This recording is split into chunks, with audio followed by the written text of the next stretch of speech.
Hello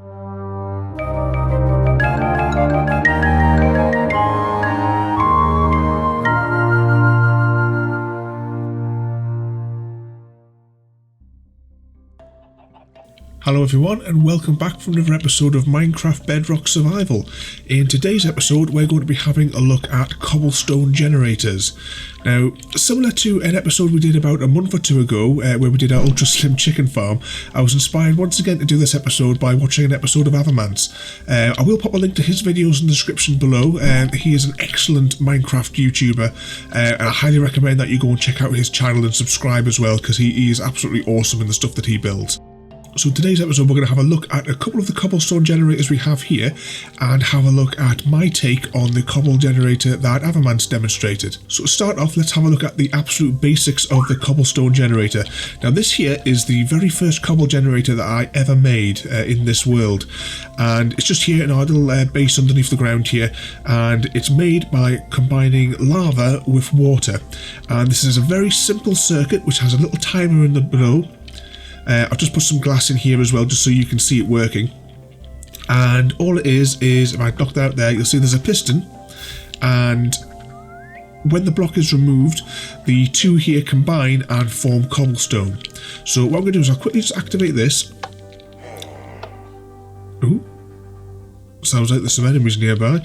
But you see there's a little pulsating redstone clock started down there. So I'll tell you what, I'm going to stand back for this because my diamond pickaxe will tear the base apart. But if I take that out, you'll see that the cobble eventually comes back in. Now it's not 100% speed reliable, so we'll say, but if we pop out all of these blocks here, you'll see that it continuously fills up and you're able to get all the cobble that you need. Oh, there you go, I was too close there. Let's just gather up all that there. So there you go, that is just the basic cobblestone generator there, and I'll just fix that back wall. So there we go, so that's just a basic one there. So now we're going to head back up to the surface and we're going to have a closer look at a slightly more complicated one. Okay, so here we are across the river at the cobble generator with the absolutely horrendous roof. This was, it must be almost like 2 years ago or something now, with the absolutely dreadful roof that we will knock down at some point. Actually, we'll probably knock down this entire cobblestone generator and build a fresh one with the designs that I'm going to show you in a few minutes. But this one here is slightly more complicated. As you can see down there, there's a slightly more complicated timing circuit. Let's just see if we can... If we dig down a little bit and see if we can get in here without disrupting too much of the redstone.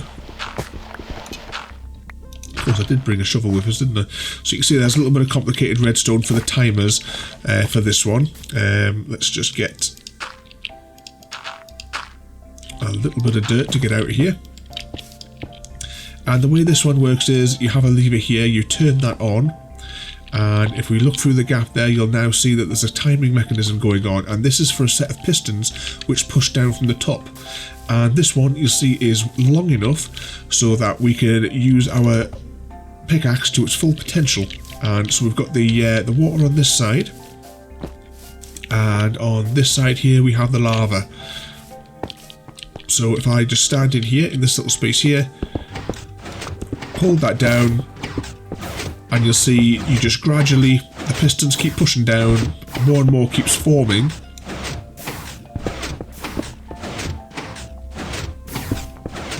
And you could AFK there for as long as you need. Let's just hop around here.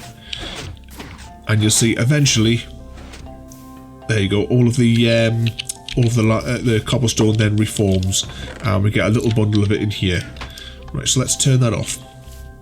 Because today we're going to be having a look at a different design that I've made over at the redstone testing warehouse. So we just fly through the Stargate there, and we'll come over here. I'll tell you what, just before we go into the redstone testing warehouse, let's just pop over to the waste disposal chute that I've installed, and if we just drop the entire stack of cobble that we picked up there into there. Should say that waste disposal chute is actually, it loops around this farm here, and then the chute goes into the slime farm that's down there, and then feeds into our massive storage system. But anyway, we had to have a look at some cobble generators, and I have two of them here. These are slight variants on the Avomance one that I was talking about earlier. Now, with Avomance design, it was very, very resource friendly. Mine aren't. Use a little bit extra resources, because while I was watching his, he used one observer here, and he basically stepped up the we can't because that there, but he stepped the signal going up all the way around, which is brilliant. It let's just get rid of that, which is it's brilliant, perfectly fine with that. But I was curious when I was watching it. I was wondering what would happen if we could slim it down and use observers. So I put this set of observers down here, and all it simply does is we have one observer which is facing that last block, so when that last block there gets destroyed, this gets an update, and when this is updated, we have another set of observers which are pointing down. So their little faces are all facing down, and each of those observes the other, changing its state, and it sends the burst up here, which then pushes the next set of cobblestone down, allowing the two sets of water and the lava to mix and form another batch of cobble. So let's quickly fire this up. This, unfortunately, it's not 100% reliable because the system does regularly gum up and stop working. But I'm going to show you a design in a moment over there which is a little bit more reliable, but still not perfect. So I'll show you an example here. Let's just fire that off, and there you go. Very quickly, the machine has stopped. So now it's no longer working. Now, I know one thing that you probably are going to say as well, and you're right completely, is don't use a diamond pickaxe with this set of enchantments on it and combine that with a beacon, because that in lies part of the problem. Because I believe if this was just a normal setup with a normal pickaxe, it wouldn't be an issue at all. But we like to do things to extreme and see if we can get as much as possible. So what I'm going to do here is I'll put a little extra system in here to recover. A nice little extra resource intensive set here. So we have another set of observers you'll see here on the other side, and these are one block up. And just as before, these all go up and they stretch across here. And all we have to do is, if it jams up, we just take out the blocks there, and it pushes down another layer. And there you go, the machine's reset. So you could then come along, and then you see it jams again. Take out that row, and then everything gets reset. As I said, it's not perfect. It's actually, let's just go with the normal one. See, if you were using just a normal pickaxe, this wouldn't be an issue. But if you've got diamonds available, you want to be using more resources. So we're going to try and have a look at another method of doing this, which is a little bit more reliable. Now, it took me quite a few attempts until I actually just come up with this modification, which is a lot simpler than some of the other redstone ones I designed. And it's as easy as having two hoppers pointing into each other with one item to produce a incredibly basic hopper clock. Ideally, if this was a little bit slower, it would be even better. I did try to see if I could capture a delay with some repeaters. But basically, for this system here, instead of having any observers, we have our two hoppers, and we have a comparator coming out of there which detects when that one item bounces into here, which then sends a signal just around here and then fires the pistons off. So hit that ground with a thud, and let's take out a few from here. Oh, I should say as well. Right, one thing, I made this entire structure out of glass so that everyone can see it inside, because I'm not going to bother doing a block by block tutorial, because as it's made out of glass we can see, but glass isn't conductive. This block here, this andesite, is conductive, and you see I put a switch here which blocks that. Let's just pop that in there, flick that switch, and you'll see there that the pulsing started. So let's try that again.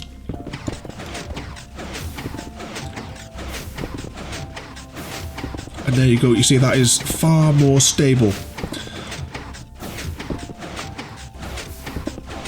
and it allows us to use our diamond tools and also have a beacon on the go as well. And see that just in that couple of seconds there we got 38.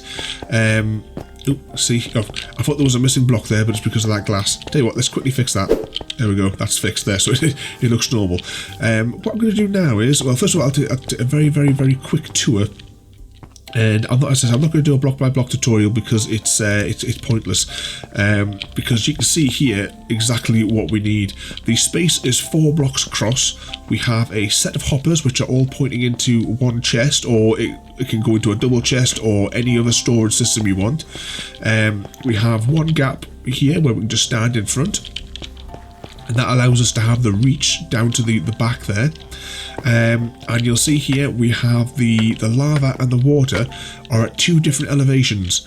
One thing as well, which I don't know if it's maybe a Bedrock versus Java thing, is in order to get this to work properly, I have to have a source block of lava in all 4 of those spaces. Because I know in Avomance's design he just used two lavas, but I couldn't get that to work properly. It just didn't work. But that might be a Bedrock edition glitch.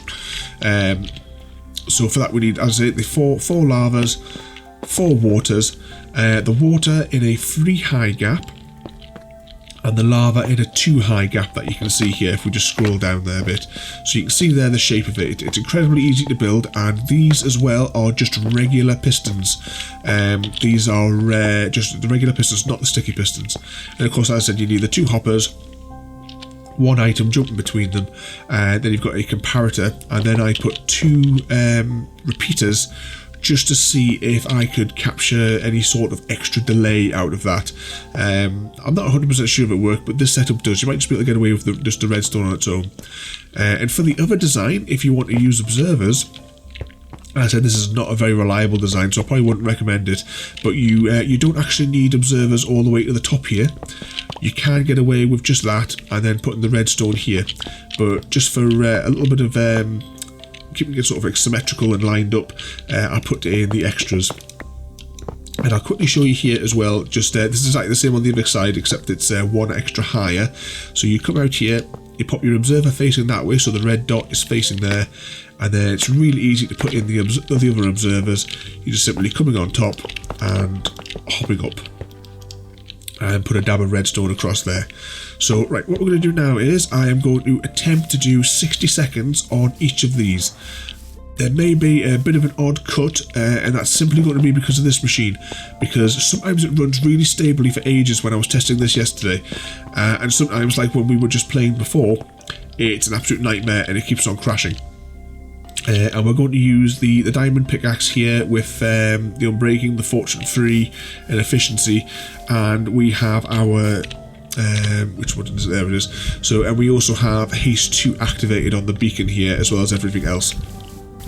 So we're looking for like the worst case scenario for being able to make a cobble generator suffer. Right, so there might be a few, as I say, a few bizarre cuts. We're going to do this machine first because this one's going to be the most problematic to time. And it might take me a couple of goes in order to get a stable 60 seconds worth of mining. And I'm just going to pop all these other bits and bobs in here because we don't need those. Plus as well, because I had cobble in there, we'll be able to see exactly how much we actually get from this for 60 seconds. So let's give this a go.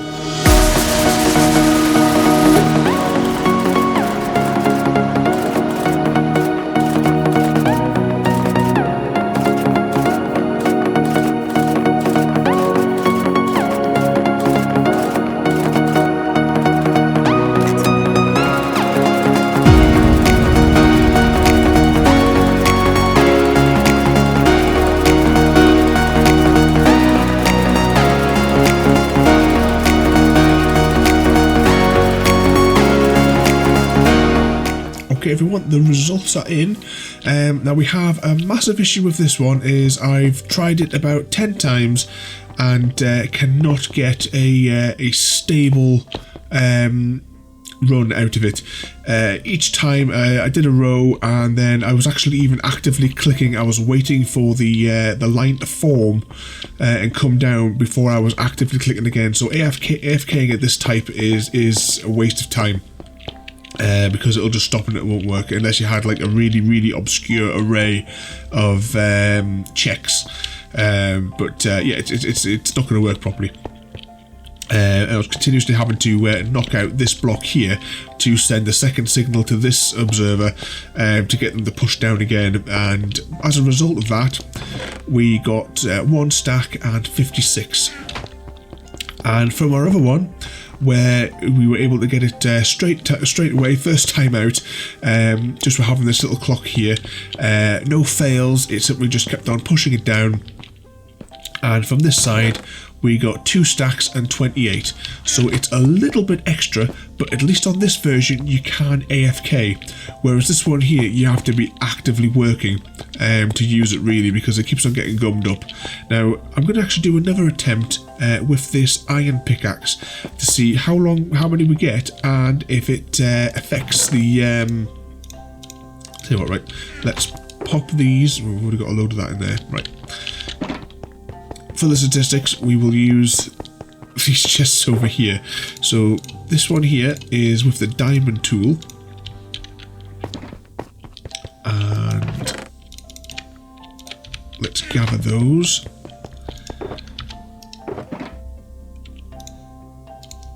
And place those up one at a time. And this next one is going to be with the iron tools, assuming the iron tools last. So let's do another quick 60 seconds of this and see what we get. I would imagine with the iron tools this is going to be a hell of a lot more stable.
the final results are in. We've done a couple of extra experiments here just to see what difference they made. Let's just turn that off for a moment. So we're going to hop in here and have a look. So this is the results of all of the tests. So you can see the results down here are for all of the observer-based farm or cobble generator, and here are the results for the hopper clock version. Now, for a lot of it, it is very similar. So what we have here is, for this, of course, we do have, let's just hop back out there, we do have all of the beacon enchantments active during this experiment, and these are the different pickaxes that we used. So on the observer side, when using Hole Digger, which is our fully enchanted pickaxe, we got just under 2 stacks. Then we did the same thing with just a regular iron pickaxe, and we got 1 and almost 2/3 of a stack, we'll say. And then just for a regular diamond pickaxe with no enchantments, the only enchantment going on was the beacon enchantments, we got pretty much exactly the same as what we got there. So there was no real difference in them at all, except for the fact that the iron pickaxe ran out. I actually had to go and make another one after I'd done that, because it didn't last long, unfortunately. But these two are generally the same, but of course your diamond pickaxe will last a lot longer. And then moving on to the hopper clock one, let's start from the bottom, and you can see with the diamond pickaxe it is pretty much identical. There's only a couple of blocks in it. And then moving up to the iron pickaxe, same again. It's it's around about the same as what you got from the diamond one. So the iron and diamond are exactly the same for the hopper clock version, except you did get a slightly bit more. We'll say 15 more than what you would from using the observer style one. Bear in mind as well with the observer one, you probably saw from the clips there I sped up. The observer one, when using these two tools, didn't fail. Every time you did it, these tools are slow enough so that the lava was able to reform again into cobblestone. But then if we move back up to our fully enchanted pickaxe, we got 2 full stacks and almost a half. So ideally, if you can, have your beacon enchantments and your fully enchanted pickaxe, and that will work with the hopper clock design. So I am going to come back and revisit this, because whilst I was doing these experiments, one thing I will say as well is the hopper clock one actually failed a couple of times. I'll just demonstrate what happens when it fails, if I can get it to fail. Let's flick that back on. So that's flickering away there. And there we go. You see there, the 2 blocks here are not forming. It's just not fast enough. So I am going to come up with some kind of better solution for this. I think if we combine this with the low level version that we have outside of our across on our island, if we just hop up there, I think if we combine the water and lava mechanics from this design, which was producing it really quickly, if I remember rightly. Let's just flick that back on. At least it was it was developing, it was making it a lot more reliable. But I think if we combine the methods in here and maybe change the water and the lava levels for where they mix, and combine that, then we hop back over to the redstone testing warehouse.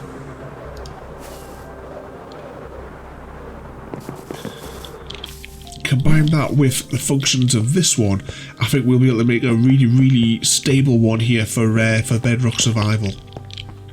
You can, of course, you go to the extremes, and I've seen those ones that have the they have multiple tapes of cobble feeding into a generator, which makes it super fast. But we're trying to do it a little bit resource friendly for survival.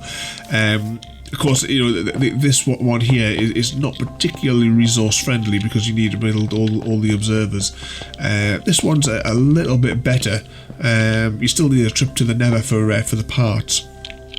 But I'll have a quick walk around this one here slowly, and I will of course put some screenshots up on my website so you can build this for yourself.